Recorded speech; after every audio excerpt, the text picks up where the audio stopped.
Ce message est pour les Français.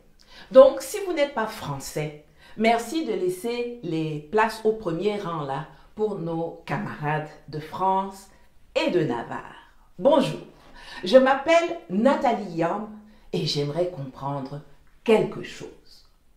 De Gaulle lui-même a dégagé l'armée américaine de France, estimant que la présence permanente de troupes étrangères était une entrave à la souveraineté nationale.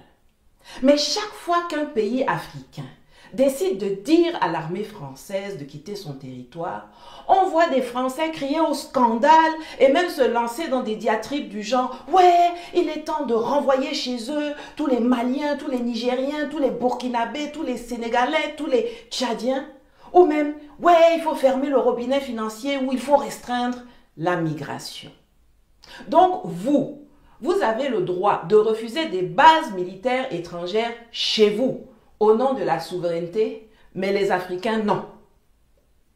Mais c'est quoi? C'est de l'ignorance? C'est de la bêtise? C'est de la mauvaise foi? Ou bien c'est tout simplement du racisme? En tout état de cause, sachez 4 choses. Premièrement, n'hésitez pas à renvoyer chez eux tous les militaires africains qui sont basés en France. Nous sommes d'accord avec ça. Bon, peut-être qu'il n'y en aura pas beaucoup, peut-être qu'il n'y en aura même aucun. Deuxièmement, n'hésitez pas à refuser le visa à tous les Africains qui en font la demande. Nous sommes d'accord avec ça et nous plaidons pour ça depuis longtemps. Le monde est vaste et ça permettra à beaucoup d'entre nous d'aller le découvrir et de se construire des réseaux ailleurs, de dépenser notre argent dans des vacances et des achats ailleurs, d'aller étudier ailleurs, d'aller se soigner ailleurs, de commercer ailleurs. Troisièmement, n'hésitez pas à cesser toute prétendue aide au développement à l'endroit des pays africains. Nous sommes d'accord avec ça et nous faisons ce plaidoyer depuis longtemps. Nadi Fromm.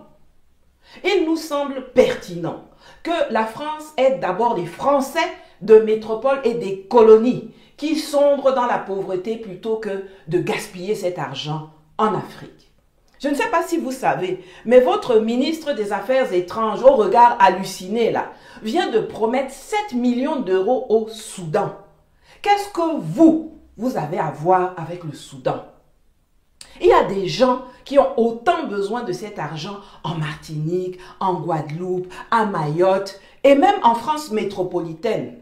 Cœur sur vous, les gilets jaunes, cœur sur vous, on est ensemble. Quatrièmement, pour finir, n'hésitez pas non plus à renvoyer chez eux tous les Africains qui résident, qui travaillent ou qui étudient en France. Nous sommes aussi d'accord avec ça. Mais il faudra prendre soin de nous renvoyer préalablement tout notre patrimoine culturel et culturel kidnappé dans vos musées et vos collections privées, de nous remettre notre or retenu dans les coffres de la Banque de France et aussi de vous acquitter des réparations que vous nous devez. Et bien sûr, pour la bonne forme et parce qu'on est ensemble dans les affaires de réciprocité, nous vous renverrons aussi tous les Français, individus comme entreprises, qui sont installés chez nous. Voilà, j'aurais pu dire tout ça dans une des autres langues que je maîtrise, mais je ne suis pas sûre que vous auriez compris. Bon, en attendant, n'oubliez pas de boire beaucoup d'eau ou de l'artémisia, c'est très bon pour la santé. Et bon week-end, à que ciao!